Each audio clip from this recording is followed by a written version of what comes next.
Работы по укладке тротуарной плитки на мосту через реку Алзга выполнены на 70% и завершатся в течение месяца. Общая площадь моста 1160 квадратных метров. Уже уложено более 745 квадратных метров плитки. Как рассказал директор фирмы «Стройдом» Рауль Шамуги, работы должны были завершиться еще в феврале. Но из-за неблагоприятных погодных условий уложиться в график не удалось. Общая сумма 2 миллиона 378 тысяч.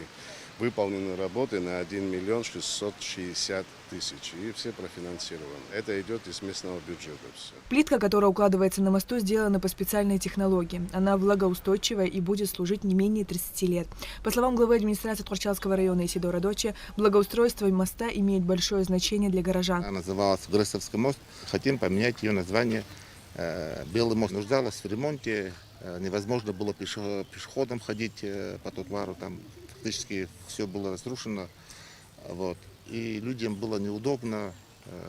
Там мост, машины, люди переходят, дети учатся в школе, не могли спокойно пройтись. То есть это мы посчитали, что это с этого нужно начинать. Выбора такого нету, вот это главное, это не главное. Все здесь главное. Мы хотим двигаться вперед. Здесь также ведутся работы по благоустройству Центрального парка. А с недавнего времени Тхорчалский район внесен в список туристических маршрутов Абхазии и с каждым годом набирает все большую популярность. Сария Кварацхеля, Заур Кварчия, Абхазское телевидение.